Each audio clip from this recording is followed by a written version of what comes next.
أعوذ بالله السميع العليم من الشيطان الرجيم. بسم الله الرحمن الرحيم. الحمد لله تعالى نحمده ونستعينه ونستغفره ونعوذ بالله تعالى من شرور أنفسنا ومن سيئات أعمالنا.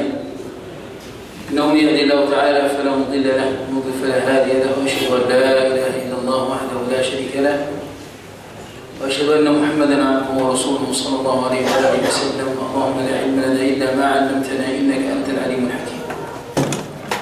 أما بعد ففي الله واصل تعليقاتنا على رسالة أصول السنة للإمام الحافظ العلم أبو بكر عبد الله الزبير بن عيسى الحميدي رحمه الله تعالى.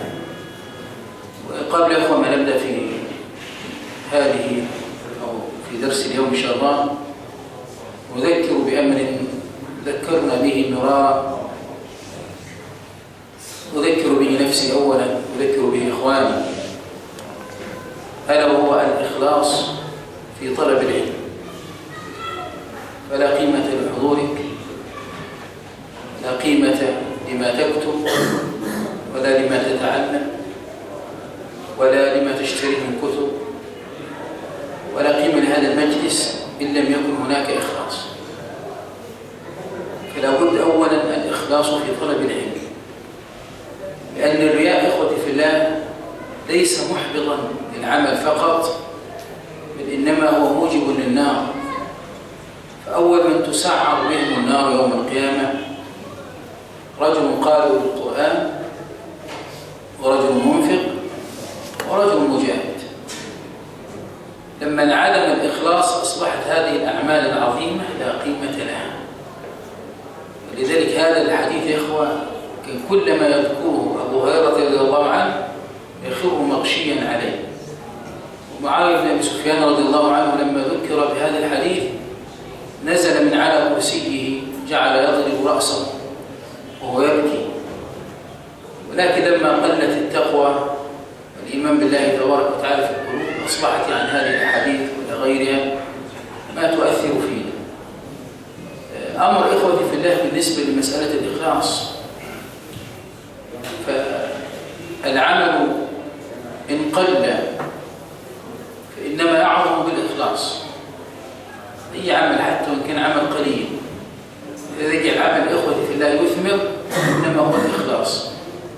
ولذلك لما تجد الإمام النووي رحمه الله تعالى توفي في ما يقارب 45 من عمره، ولكن ما تركه إخوتي في الله من علم. والله ما نستطيع فقط إن قضينا أعمارنا أن ننسخه فقط، نسخ بس كتاب. ولما تنظر إلى كتبه تجد مثلا كتاب رياض الصالحين. هذا الكتاب ما يخلو منه بيت مسلم. هذا الكتاب ماذا فعل فيه الإمام منه إلا أن جمع أحاديث النبي صلى الله عليه وسلم. ولكن لما العمل كان فيه إخلاص ربنا جعل لها القبول. ولذلك أيضا لما تجد مثلا 40 نوويين، 40 نووي يا أخوان ما فيها 140 حديثا عن النبي صلى الله عليه وسلم. وماذا فعل الإمام النووي؟ جمع أحاديث النبي صلى الله عليه وسلم. لماذا ربنا جعل هذه الأحاديث وهذه 40 لها القبول عند الناس؟ فلا بد أن العمل إخوتي في الله لما يعظم بتقوى الله تبارك وتعالى. وليعلم إخوتي في الله كل واحد منا أن الأحكام في الدنيا مبنية على الظواهر، السرائر تبع لها. العمل في الدنيا لنا الظاهر وهو يتولى السرائر. أما في الآخرة فالأحكام مبنية على السرائر والظواهر تبع لها. يعني قبل أن ينظر يوم القيامة في صلاتك ينظر في نيتك في الصلاة. قبل ما ينظر في علمك ينظر في نيتك في هذا العلم. قبل ما ينظر في زكاتك ينظر في نيتك عندما تزكي. لابد يعني من سنة. الأحكام في الدنيا مبنية على الظاهر، أما في الآخرة لا، الأعمال إنما هي مبنية على الصلاة. الإمام الحميدي إخوتي بالله قال عنه إمام أهل السنة الإمام أحمد بن حنبل رحمه الله تعالى، قال الحميدي عندنا إمام. قال عنه البخاري الحميدي إمام في الحديث. أقول لك كده بذكرك كل مرة عشان تعرف الحميدي هذا من تكلم فيه. يعني لما الإمام أحمد إمام السنة يقول الحميدي عندنا إمام، ما تكلم بعد ذلك. نقول البخاري الحميدي عندنا إمام في الحديث، هذا تعرف هذا الفضل، هذا الايه؟ هذا العام. هذه الرسالة اسمها أصول السنة. قلنا الأصل ما يبنى عليه غيره وما يتفرع عنه غيره. والسنة يا إخوتي في الله قلنا لها تعريفات كثيرة. السنة عند الفقهاء هو ما يقابل المستحب، والسنة عند الفقيه ما يقابل أو هي المستحب، هي ما أمر به الشارع ليس على وجه الحتم والإلزام. يقول لك سنة الظهر سنة العصر، ما يقصد بها مستحب يعني. هذا عند الفقهاء. أما عند علماء الحديث السنة هي كل ما صدر عن النبي صلى الله عليه وسلم من قوله يتكلم به أو فعل أو اعتقاد أو صفة خلقية أو خلقية. هذه السنة عند علماء الحديث. السنة عند علماء العقيدة لما يقول الإمام أحمد أصول السنة عندنا، لما الحميدي يسمي هذه الرسالة أصول السنة، يبقى المراد بالسنة هنا يا إخوان الدين. المراد بها ليه؟ المراد بها الدين. قال السنة عندنا أن يؤمن الرجل بقدر خيره وشره، حلوه ومره، وأن يعلم أن ما أصابه لم يكن ليخطئه، وأن ما أخطأه لم يكن ليصيبه، وأن ذلك كله فضل من الله عز وجل. قلنا بدأ بالإيمان بالقدر، وإذا قلنا لابد المسلم يعتقد هذه الاعتقادات، أن ما أصابه لم يكن ليخطئه، وأن ما أخطأه لم يكن ليصيبه، وأن ما شاء الله كان وما لم يشأ لم يكن. ثم ذكرنا مراتب القدر. مراتب القدر كم يا إخوان؟ 4: العلم والكتابة والمشيئة والخلق. طب أنواع التقدير، أنواع التقدير: التقدير الأزلي، التقدير العام. طيب التقدير الثاني العمري، يتعلق بعمر كل واحد منا. التقدير الحولي في كل سنة، كل عام، يكون في شهر رمضان في ليلة القدر. والتقدير اليومي اللي هو كل يوم من الأيام. هذا الأصل الأول الذي تكلم فيه الشيخ رحمه الله تعالى. ثم بعد ذلك ذكر الأصل الثاني فقال: وأن الإيمان قول وعمل يزيد وينقص، ولا ينفع قول إلا بعمل، ولا عمل وقول إلا بنية، ولا قول وعمل ونية إلا بسنة. وهذا كنا قلنا هذا اعتقاد أهل السنة والجماعة، أن الإيمان قول وعمل يزيد وينقص، يزيد بالطاعة وينقص بالمعصية. تعريف علماء الإيمان أن كم نون؟ 5. الإيمان قول باللسان، وتصديق بالجنان القلب، وعمل بالجوارح والأركان. يزيد بطاعة الرحمن وينقص بالعصيان. الذي يقول من قول وعمل برئ من الإرجاء، الذي يقول بأنه يزيد وينقص برئ من الإرجاء. هذا كلام ابن أحمد رحمه الله تعالى. خلاص يا إخوة، إن المرجئة خرجوا العمل عن مسمى الإيمان. إيه الفرق بين مرجئة الفقهاء وبين عامة المرجئة؟ عامة المرجئة يقول إن الإيمان هو التصديق أو المعرفة فقط. عندك تصديق ان انت مؤمن بالله تبارك وتعالى، انت كده على ايمان جبريل وعلى ايمان النبي صلى الله عليه وسلم. العمل غير داخل معه في الايمان. او قال بعضه كما قال الجهمية بان الايمان هو المعرفه، ان تعرف ان هناك الها. فلذلك فرعون داخل في هذا الامر، وابليس يدخل ايضا ان يعرف ان الله عز وجل الذي خلقه. مرجئة الفقهاء ماذا فعلوا؟ قالوا بان الايمان تصديق ونطق باللسان بس، العمل مش داخل معه. لكن نقول له لابد ليه؟ العمل عملان والقول قولان. القول قول القلب هو التصديق، قول اللسان هو النطق بالشهادتين. والعمل عملين: عمل القلب، عمل القلب اللي هو الخشيه والمحبه والاخلاص، هذا كله اسمه عمل القلب. وعمل الجوارح اللي هو الصلاه والصيام والزكاه والحج وسائر الاعمال التي تكون بالجوارح. الاصل الثالث قال: والترحم على أصحاب محمد صلى الله عليه وسلم كلهم. خلاص، لماذا احنا نترحم على أصحاب النبي صلى الله عليه وسلم كلهم؟ جميع الصحابة. نحن بنعتقد أن الصحابة كلهم في الجنة. ما الدليل من القرآن أن الصحابة كلهم في الجنة؟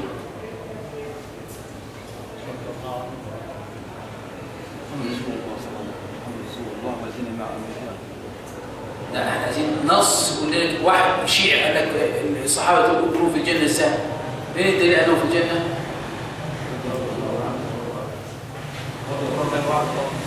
وكلا وعد الله الحسنى.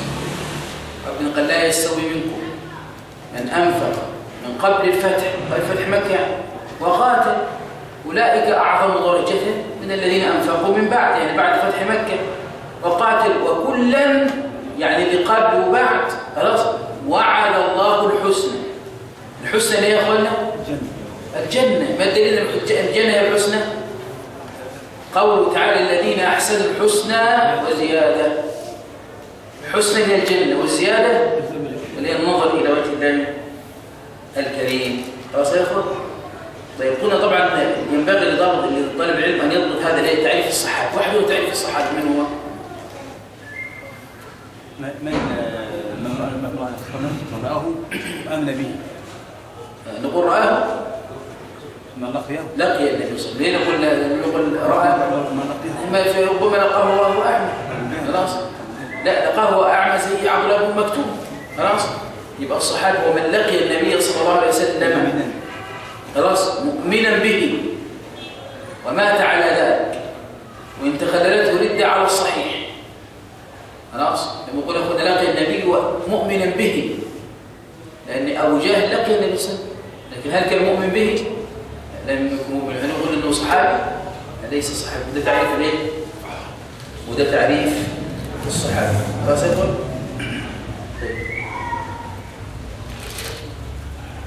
نقول أيضا إخوة الله لم نؤمر إلا بالاستغفار للصحابة. ما الدليل على ذلك؟ نعم بل ذكر المهاجرين والأنصار وبعد ذكر الذين جاءوا من بعدهم يقولون ربنا اغفر لنا ولإخواننا الذين سبقونا بالإيمان ولا تجعل في قلوبنا غلا للذين آمنوا ربنا إنك رؤوف رحيم. ليس لنا إلا الترحم عليه. ونحن كنا مش كده الإمام الحميدي كان في أصول السنة له ماذا قال؟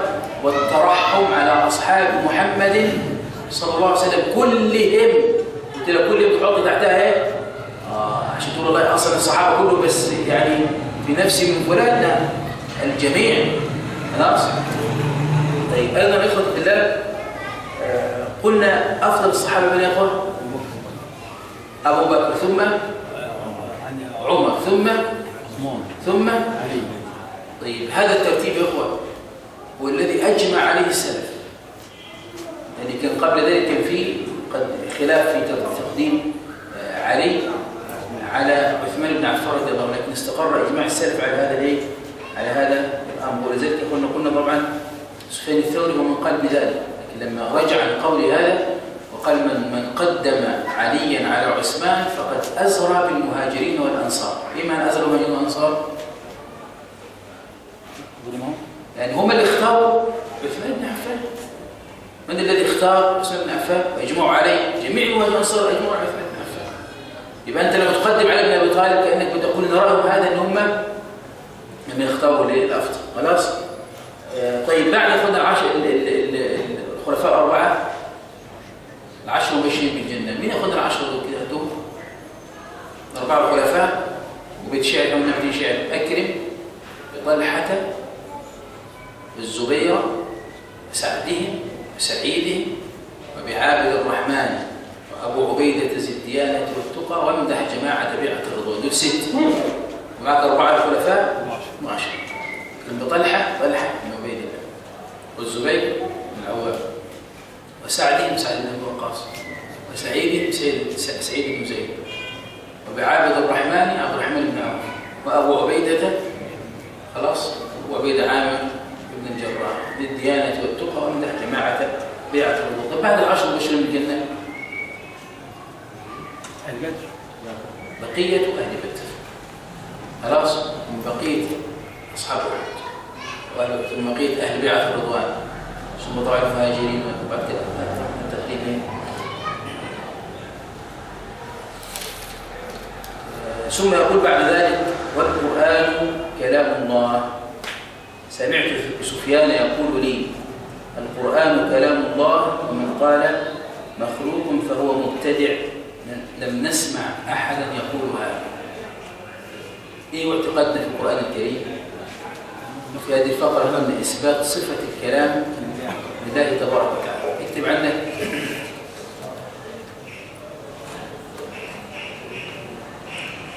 ما مذهب أهل السنة في صفة الكلام لله تعالى.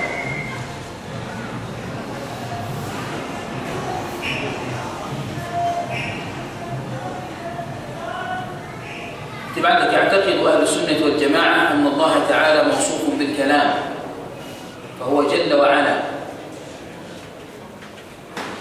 يتكلم بما شاء كيفما شاء، وأن كلامه عز وجل بحرف وصوت يسمعه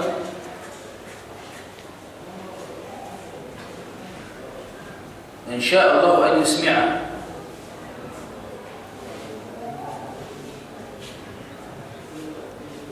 وأنه من صفات الذات باعتبار أصل الصفة، ومن صفات الفعل باعتبار أحاده وأفراده.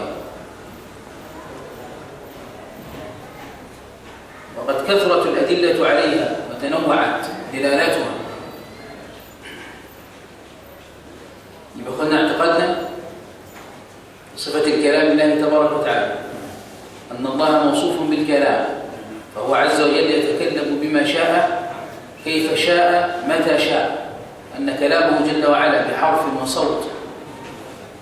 خلاص هناخد الله كل هذا، بس لأن التفصيل إن شاء الله هنفصل في كتاب اعتقاد أئمة الحديث إسماعيل، لكن اليوم عايز أتكلم حقيقة بس أذكر لك الأدلة على صفة الكلام، أنت ما يكون في الأدلة متوفرة كثيرة على إيه؟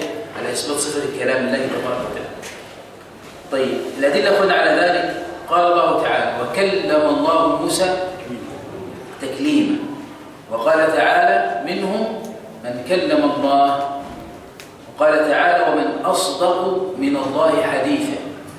خلاص الحديث لا تبارك وتعالى. وقال تعالى وتمت كلمة ربك صدقا وعدلا لا مبدل لكلماته وهو السميع العليم.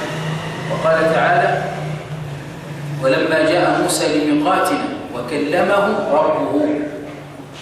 وقال تعالى وناديناه من جانب الطور الأيمن وقربناه نجيا. وهنا قلنا إثبات المناداة والمناجاة. إيه الفرق بين المناداة والمناجاة؟ المناداة تكون للبعيد صوت يعني مرتفع، والمناجاة تكون بصوت منخفض.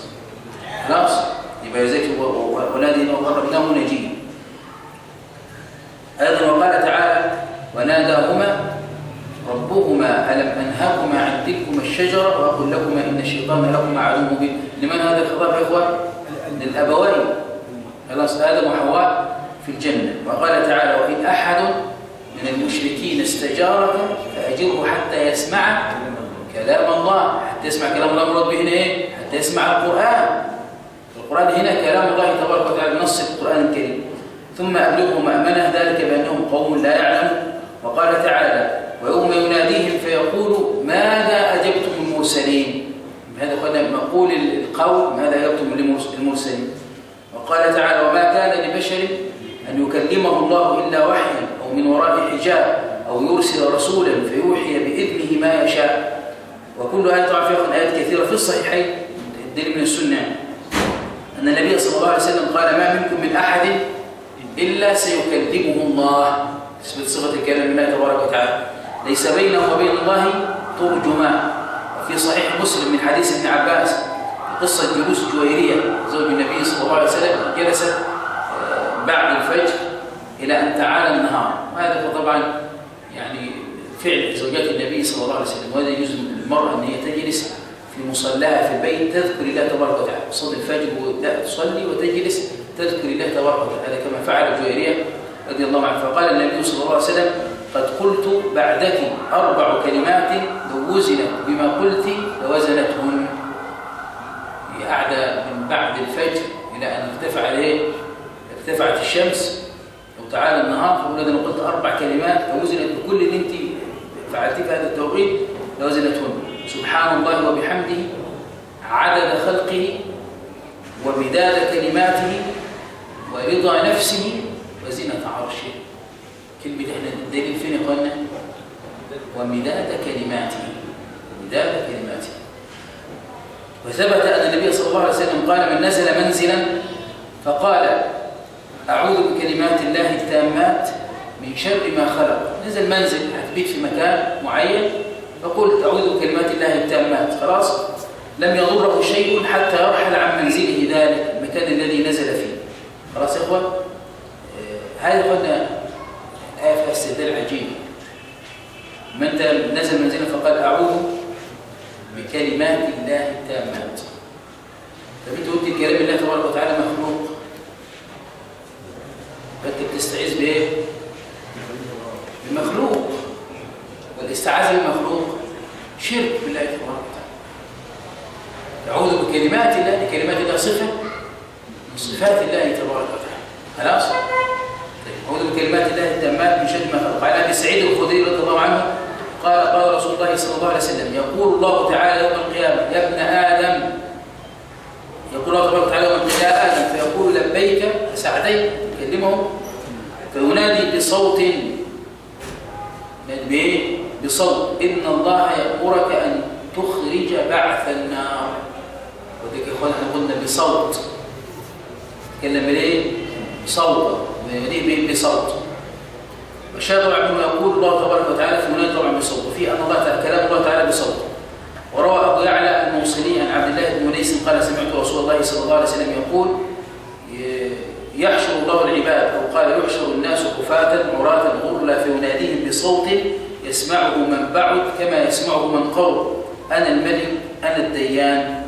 طبعا هذه الرواية الإمام في مسلم. وفي الصحيحين من حديث أبي هريرة مرفوعا: إن الله تعالى إذا أحب عبدا نادى يا جبريل.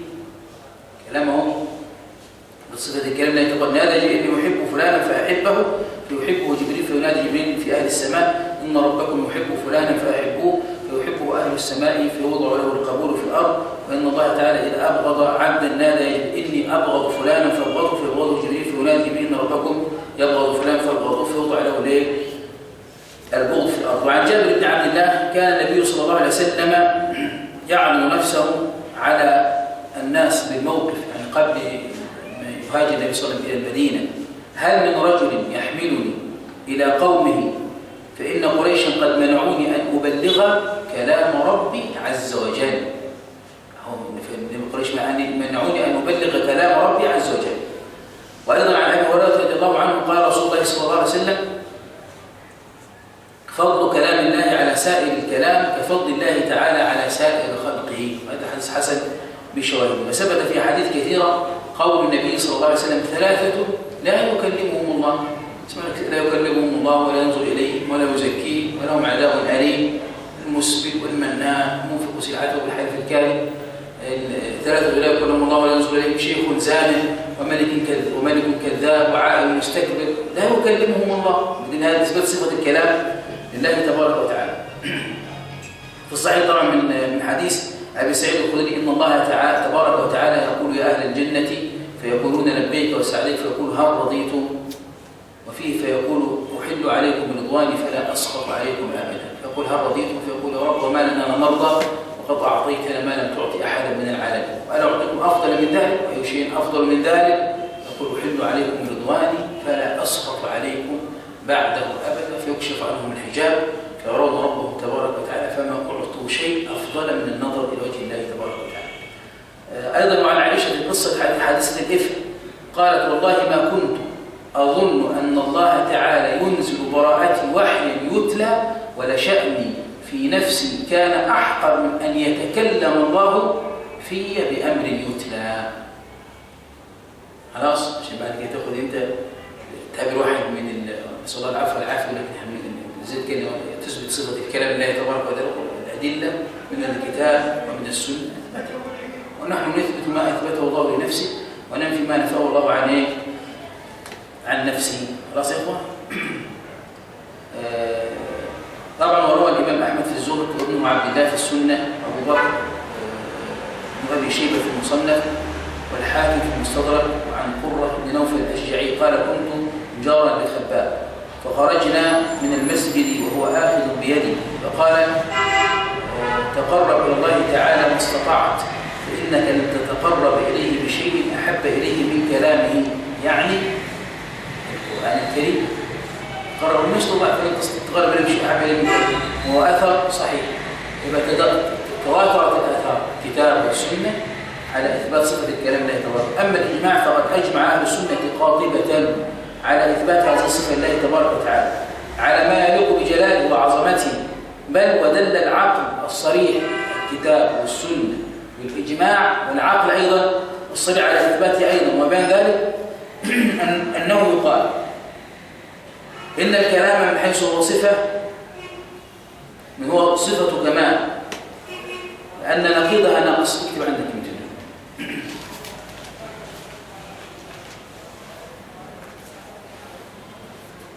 خلاص، إن الكلام من حيث هو صفة كمال لأن نقيضها نقص. الكلام صفة كمال، لأن النقيض صفة نقص وهو البكم والخرس. نقيض الكلام والخرس، وهذه الصفة يعني البكم والخرس لو اتصف بها المخلوق الضعيف العاجز كانت نقصا بينا، فكيف يصلح إثباتها لمن له الكمال المطلق؟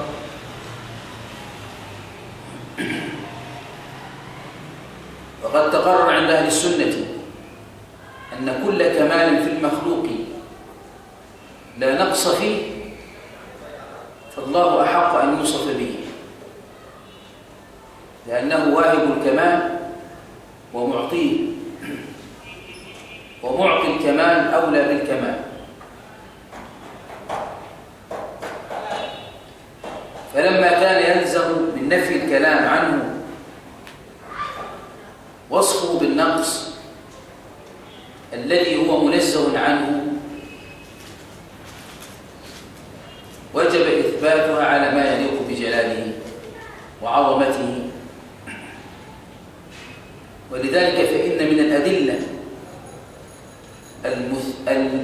المثبتة لبطلان إلهية الأصنام والأحجار، الأحجار والأصنام دي ليست آلهة، الدليل خلاص سلب الكلام عنها، كما قال تعالى عن إبراهيم عليه السلام قال بل فعله كبيرهم هذا فاسألوهم إن كانوا ينطقون.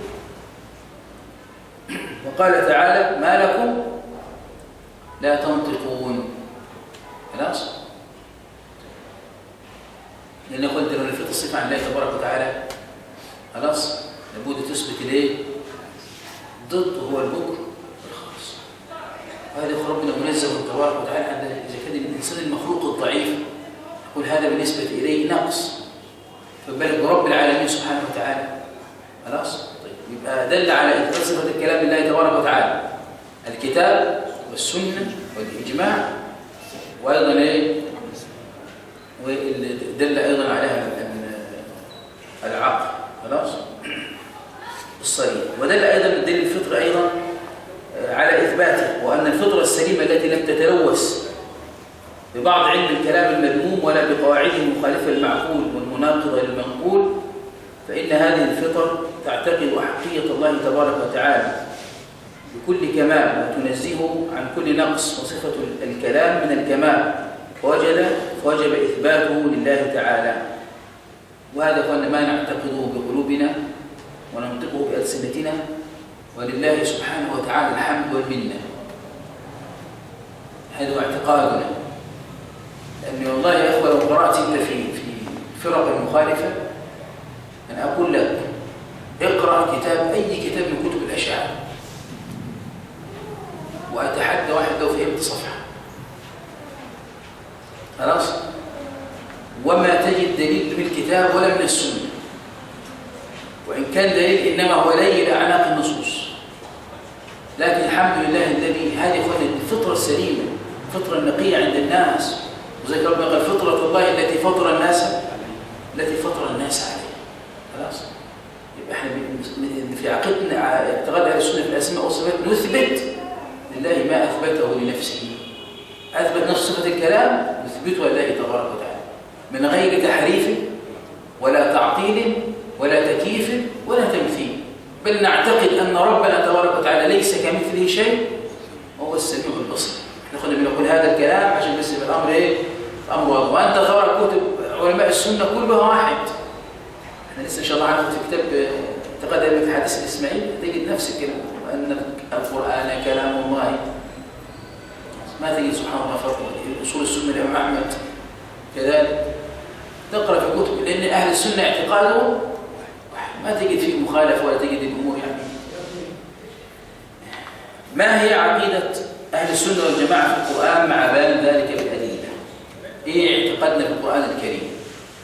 ما هو اعتقادنا في القران الكريم؟ العقيده ونكون العقيده وما يعقد المرء قلبه عليه، يعني ما في ريب ولا شك فيما يعتقد المسلم. مش والله بعد فتره ما انا عايز اراجع نفسي في اعتقادي بالايمان بالقدر ولا في ايماني بالعذاب القبر ولا ايمان باليوم الاخر، لا. في 3 نقاط اعتقاد اهل السنه والجماعه في القران الكريم، في 3 نقاط. الاولى انه كلام الله. اثبتنا صفه الكلام يبقى اعتقادنا في القران الكريم انه كلام الله. ما الدليل؟ قال تعالى: وإن أحد من المشركين استجارك فأجره حتى يسمع كلام الله. سورة التوبة الآية 6. والمراد يا أخوانا حتى يسمع كلام الله، حتى يسمع القرآن. نقول له كده حتى يسمع القرآن. طيب. فدل على أن القرآن إيه؟ كلام الله تعالى. وقال الله تعالى: ألا له الخلق والأمر. سورة الأعراف آية 54. ففرق سبحانه وتعالى هنا بين الخلق والأمر. فرق بين الخلق وبين الأمر، وهما صفتان من صفاته أضافهما إلى نفسه الكريمة. أما الخلق ففعله، وأما الأمر فقوله.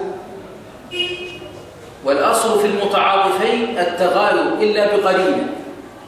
أصل متعاطف شيئين الأصل يكون متغيرا، فبان ذلك أن الأمر غير مخلوق، والأمر هو القرآن كما ثبت ذلك التفسير عند عامة السلف. وعن عامة السلف رحمه الله تعالى قالوا أن الأمر هو القرآن الكريم. طب لو هو مخلوق دخل في الخلق، اصل في العطف المتعاطف شيئين متغيرين، يبقى ألا له الخلق والايه والامر. خلاص، يبقى الخلق فعله والامر قوله. القران الايه كلمه صفتين لله تبارك وتعالى. خلاص، صفتين لله تبارك وتعالى. طيب، واحنا طبعا ذكرنا ادله كثيره، احنا ممكن تاخذ الادله اللي احنا ذكرناها كلها تثبت بها ايه؟ ان القران كلام الله تعالى. خلاص، يبقى اعتقادنا في القران الكريم يا اخوه في 3 امور. الاولى انه كلام الله. ما الدليل؟ ان احد من المشركين استجارك فاجره حتى يسمع كلام الله. باعتقادنا ان القران ده كلام مين؟ كلام الله تعالى. تعال كده شوف كده ان اعتقادنا في القران انه كلام الله. لماذا يا اخوانا نتدبر القران الكريم؟ أول أمر لأجل أن تتدبر القرآن الكريم أن تعلم أنه كلام الله. أنت عايز تدبر القرآن الكريم، ليه أخواني ما تدبرش القرآن؟ لماذا لا تدمع أعيننا؟ لماذا لا نقول كما قال الصحابة قال الله تبارك وتعالى فيهم: الله نزل أحسن الحديث كتابا متشابها مثانية تقشعر منه جلود الذين يخشون ربهم ثم تلين جلودهم وقلوبهم إلى ذكر الله. ليه ما بيحصلش معنا هذا؟ أول أمر يا إخوة عشان يحصل الخشوع أن تعلم أن القرآن اللي أنت بتقرأ فيه هذا كلام من؟ هو كلام الله. كلام الله تبارك وتعالى. طب لما تعلم أنه كلام الله يبقى عندها يا أخوانا تعلم تعظم من تقرأ كتابه، تقرأ كلامه.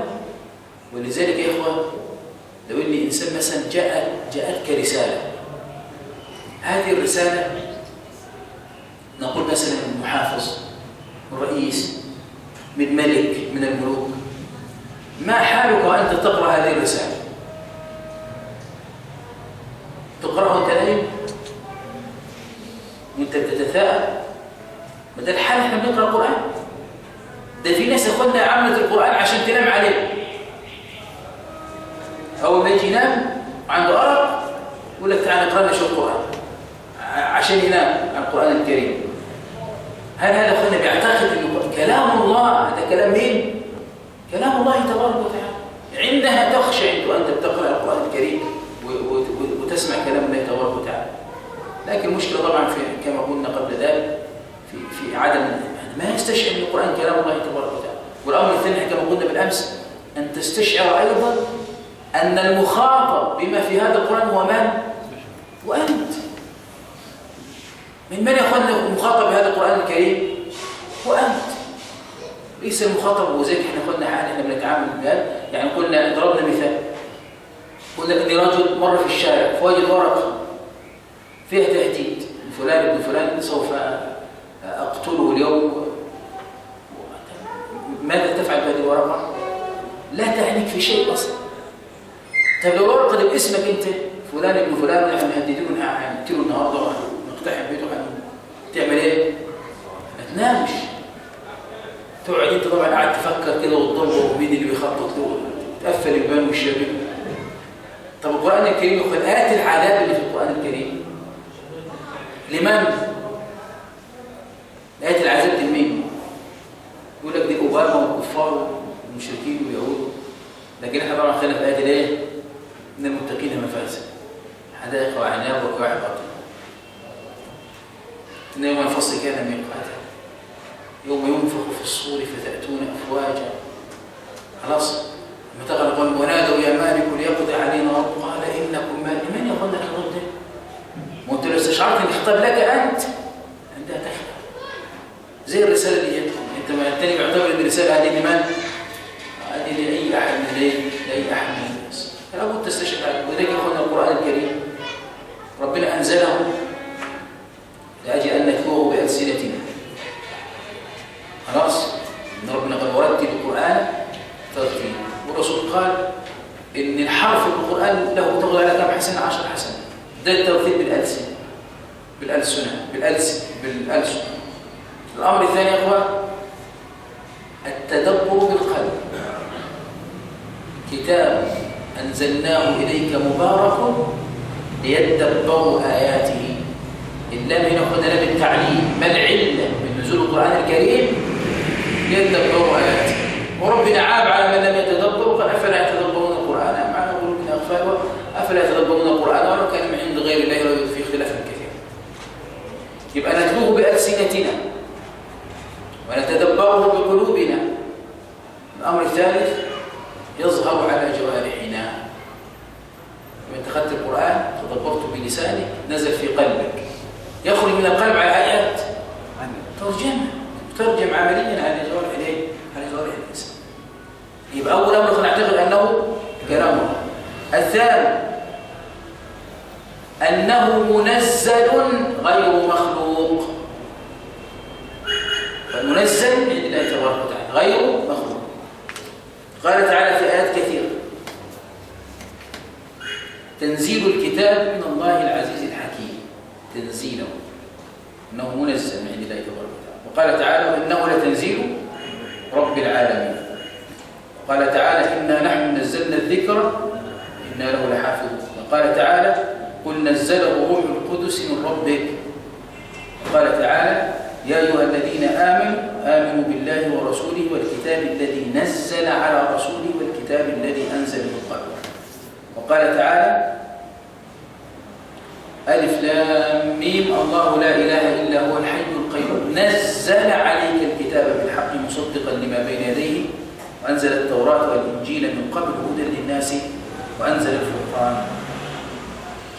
ولا طبعا في هذا المعنى قلنا كثيرا وقد اتفق أهل السنة على ذلك وصرحوا بكفر من قال بأنه مخلوق. اكتب عنه قال عمرو بن دينار.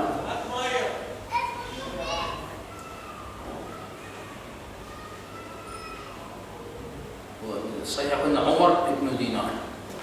عمر بن دينار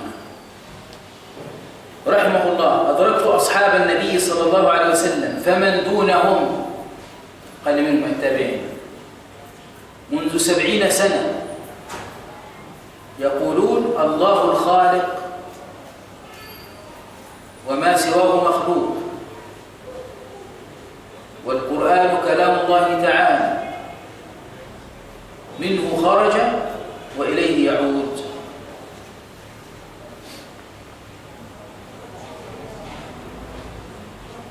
وعمرو بن دينار يقول هذا أدرك أجلة أصحاب النبي صلى الله عليه وسلم، مثل جابر بن عبد الله وسعيد الخدري وعبد الله بن عمر وابن عباس وعبد الله بن الزبير وأجلة التابعين. وعلى هذا مضى صدر هذه الأمة وسند هذا الأثر صحيح. فقال معاوية بن عمار: قلت لجعفر، يعني جعفر بن محمد: إنهم يسألون عن القرآن مخلوق هو؟ قال: ليس بخالق ولا مخلوق، ولكنه كلام الله عز وجل، وسنده صحيح. وقال عبد الله بن نافع: كان مالك بن أنس، من مالك كان إمام دار الهجرة صاحب مذهب المعروف، يقول: كلم الله موسى، ويقول: القرآن كلام الله. وكان يستفزع قول من يقول القرآن مخلوق، وهذا سنده صحيح. وسئل سفيان بن عيينة رحمه الله تعالى عن القرآن فقال: كلام الله وليس بمخلوق. وقال عبد الله بن المبارك رحمه الله: القرآن كلام الله تعالى ليس بخالق ولا مخلوق، سنده صحيح. قال وكيع بن الجراح رحمه الله: القرآن كلام الله وليس بمخلوق. وقال يزيد بن هارون رحمه الله، قال يزيد بن هارون رحمه الله تعالى: من قال القرآن مخلوق فهو كافر. قال القرآن مخلوق فهو كافر. يزيد بن هارون. وقال عبد الله بن إدريس الثقة الثبت: القرآن كلام الله ومن الله، وما كان من الله عز وجل فليس بمخلوق. والآثار طبعا في ذلك كثيرة، بس احنا حابين عليه في هذه الآثار حتى لا يبقى في المر القلب، يعني ترى أن اجماع السلف على هذا الكلام. باعتقادنا بالقرآن أنه كلام الله، الاعتقاد الثاني أنه منزل غير مخلوق. لأن جاءت أخواننا ازاي قول بخلق القرآن، أن الجهمية أنكروا الأسماء والصفات، فجاء المعتزلة فأثبتوا الأسماء ونفوا الصفات.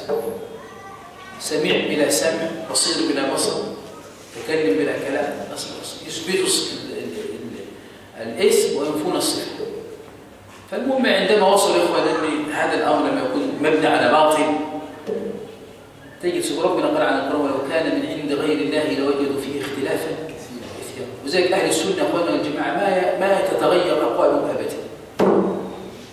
لحلال النهارده ده حال بعد 1000 سنة، الحرام النهارده حرام بعد 100 سنة. فيش عندنا أخواننا فقه الواقع ولا الكلام ده، ما فيش هذا الكلام. احنا طبعا تدور الفقه الحركي، الفقه الحركي ده ما بيحسبوش إلا مين؟ الجماعة بتوع الحركة خلاص.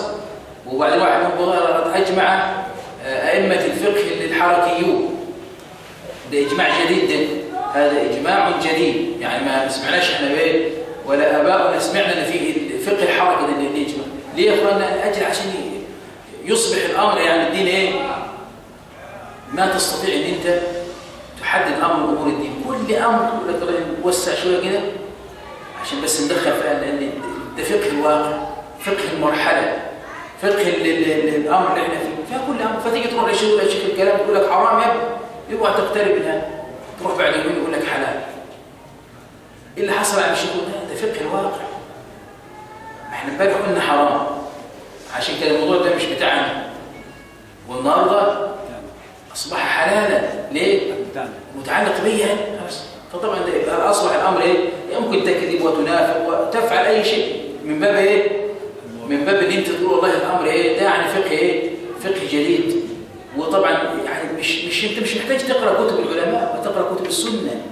وزي يا اخوانا تنظر تجد من يقول اشرح كتب السنه هذه، من هو علم الناس العقيده، وهذه هو الاصول.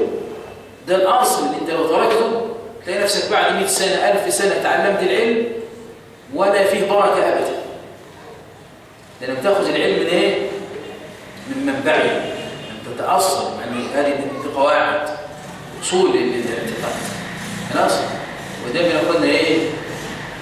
تجد سبحان الله من يعني بنى دينه على الاصول لانت له الفروع، لانت له الفروع، لان الاصل كان سبحان الله القران مبني على ذلك.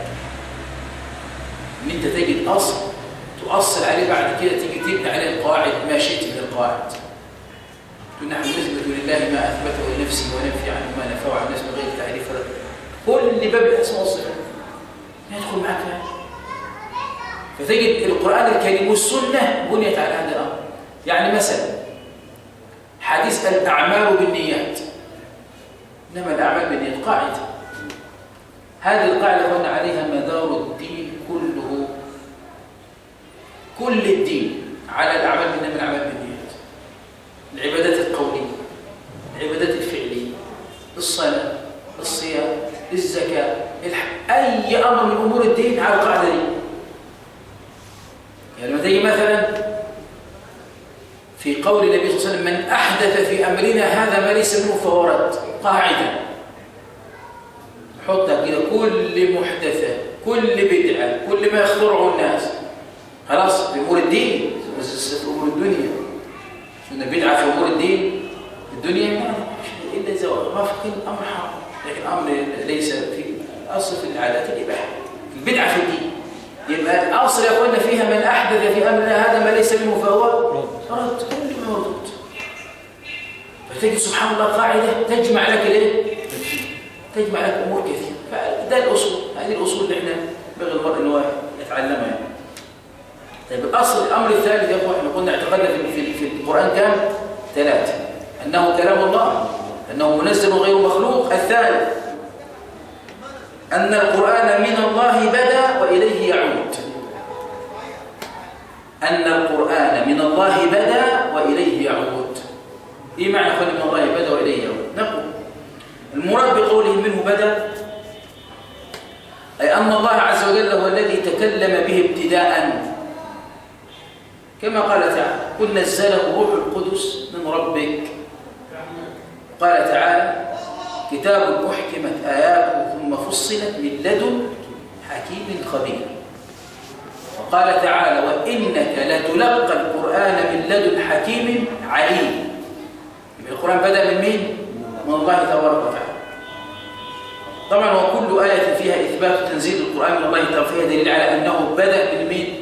من الله تبارك وتعالى.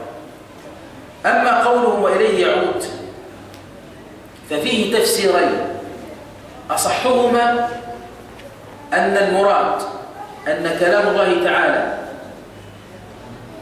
اللي هو القرآن الكريم يصلى عليه في ليلة فيرفع من المصاحف. يسرى عليه في ليلة فيرفع من المصاحف وصدور الحفاظ فلا تبقى في الأرض منه آية. أسأل الله تبارك وتعالى أن يقبض أرواحكم قبل أن ندرك هذا اليوم. الناس لما يرفع المصحف، يرفع المصحف من المصاحف ومن الايه؟ ومن صدور الناس. يصبح الناس في ليلة، يبيت الليلة يصبحوا لا يجد المصحف بين أيديهم ولا يجد ما حفظوه في صدورهم. خلاص؟ طيب اكتب عنك عن حذيفة رضي الله عنه قال رسول الله صلى الله عليه وسلم يسرى على كتاب الله ليلا فيصبح الناس ليس في الأرض ولا جوف مسلم منه آية.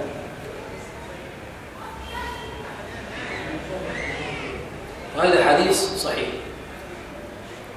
ومثل أيضا من حديث أبي هريرة رضي الله عنه. أما طبعا الموقوف عن أبي هريرة قال يسرى على القرآن على كتاب الله فيرفع إلى السماء فلا يسقط في الأرض آية من القرآن ولا من التوراة ولا من الإنجيل ولا من الزبور، وينتزع من قلوب الرجال فيصبحون ولا يدرون ما هو، يصبحون لا يدرون ما هو. هذا حديث صحيح. وعن شداد بن معقل أن عبد الله بن مسعود رضي الله عنه قال لينتزعن هذا القرآن من بين أظهركم، ينتزعن هذا القرآن من بين أظهركم. فقال شداد بن معقل يا أبا عبد الرحمن كيف ينتزع وقد أثبتناه في صدورنا وأثبتناه في مصاحفنا؟ فقال ابن مسعود يسرى عليه في ليلة فلا يبقى في قلب عبد منه ولا مصحف منه شيء، ويصبح الناس فقراء كالبهائم. ثم قرأ عبد الله ولئن شئنا لنذهبن بالذي أوحينا إليك ثم لا تجد لك علينا به وكيلا.